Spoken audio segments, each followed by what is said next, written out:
नमस्ते। इस वीडियो में मैं आपको दिखाने जा रहा हूँ कि आप अपना कस्टम रिंगटोन कैसे बदल सकते हैं, अपना कस्टम रिंगटोन कैसे सेट कर सकते हैं अपने आईफोन पर iOS 26 में। सबसे पहले आपको निश्चित रूप से फाइल डाउनलोड करनी होगी और मैं आपको जोर देकर सलाह देता हूँ कि आप इसे किसी कानूनी स्रोत से ही प्राप्त करें। उदाहरण के लिए एक डिजिटल डाउनलोड जो आप किसी कलाकार की वेबसाइट से खरीद सकते हैं, जिसे आप खरीद कर प्राप्त कर सकते हैं। एक बार जब ये हो जाए तो बस फाइल्स में जाए और सबसे अधिक संभावना है कि गाना आधे मिनट से ज़्यादा लंबा होगा।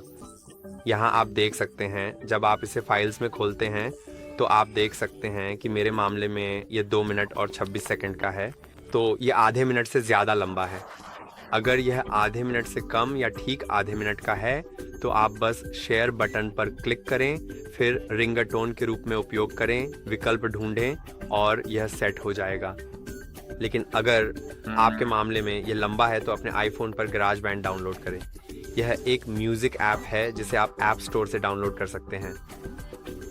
मैंने इसे पहले ही डाउनलोड कर लिया है। तो अब मैं बस यहाँ मुख्य पेज पर जा रहा हूँ, तो आपको ये स्क्रीन दिखाई देगी, है ना। तो मैं बस प्लस पे जा रहा हूँ, आपको ये स्क्रीन दिखाई देगी। आप अलग अलग ट्रैक्स चुन सकते हैं, लेकिन हमें वह नहीं चाहिए। हमें लाइव लूप्स पर जाना है, फिर न्यू पर क्लिक करें और यहाँ जो पहला फील्ड दिख रहा है उस पर क्लिक करें, फिर लूप्स पे क्लिक करें। मेरा ख्याल है शायद आप चाहें तो बस यही करना है।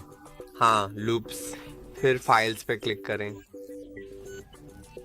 और अब ब्राउज करें, आइटम्स को ब्राउज करें, यानी फाइल्स ऐप में आइटम्स को ढूंढें। अब शायद डाउनलोड्स में आपको यह फाइल कहीं दिख जाएगा, तो थोड़ा समय लें और सही फाइल को सावधानी से चुनें। अब यह यहाँ इंपोर्ट हो जाएगा और आप उस MP3 फाइल को चुन सकते हैं। फिर डन पर क्लिक करें और प्रक्रिया पूरी करें। अब आपकी फाइल तैयार है और आप इसका उपयोग कर सकते हैं। दरअसल, और मुझे लगता है कि अब आप इसे यहाँ तकनीकी रूप से जोड़ सकते हैं। हाँ, अब ये जुड़ गया है।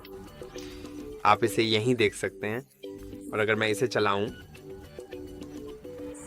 हाँ, ये सच चल रहा है। मुझे नहीं पता कि आप इसे सुन सकते हैं या नहीं, लेकिन मैं इसे स्पष्ट रूप से सुन सकता हूँ। तो अब आपको बस इतना करना है कि यहाँ इस बटन पर क्लिक करें ताकि आप माई सॉन्ग्स में जा सकें, जहाँ आपके सारे गाने सेव होते हैं और आप उन्हें देख सकते हैं। अब उस पर प्रेस और होल्ड करें, मेरा ख्याल है, और फिर शेयर पर क्लिक करें। उसके बाद आपको उपलब्ध विकल्पों की सूची में से रिंगटोन चुनना है। थोड़ा ध्यान से सुनिश्चित करें कि आप सही विकल्प चुनें। आप उस रिंगटोन का नाम बदल सकते हैं, फिर एक्सपोर्ट पर क्लिक करें।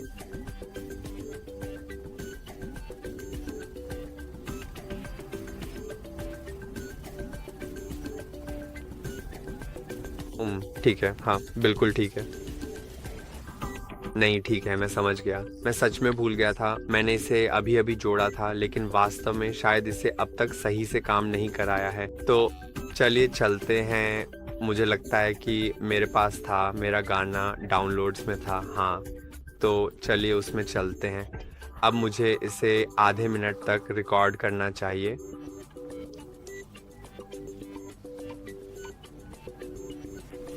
और अब इसने खुद रिकॉर्ड करना शुरू कर दिया है, तो मैं बस एक पल इंतज़ार करूंगा जब तक यह एक निश्चित बिंदु तक रिकॉर्ड कर ले।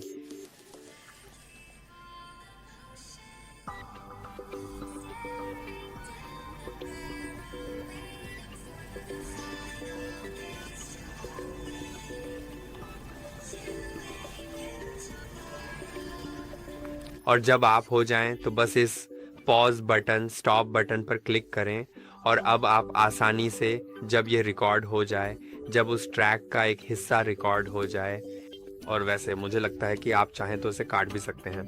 आप पहले हिस्से को काट सकते हैं। अगर मान लीजिए आपने इसे बहुत लंबा रिकॉर्ड कर लिया या कुछ और, तो आप इसे अपनी पसंद के अनुसार ट्रिम कर सकते हैं। अब आप वास्तव में इस नीचे वाले तीर पर जा सकते हैं, माई सॉन्ग्स पर क्लिक करें और फिर मुझे लगता है कि आप प्रेस और होल्ड कर सकते हैं। फिर शेयर रिंगटोन एक्सपोर्ट पर क्लिक करें और यूज़ साउंड एज पर क्लिक करें। फिर आप इसे स्टैंडर्ड रिंगटोन, टेक्स्ट टोन या किसी कॉन्टैक्ट को असाइन कर सकते हैं। और मुझे उम्मीद है कि यह वीडियो आपके लिए मददगार रहा होगा। लाइक और सब्सक्राइब करना ना भूलें और अगली बार फिर मिलेंगे ज़रूर।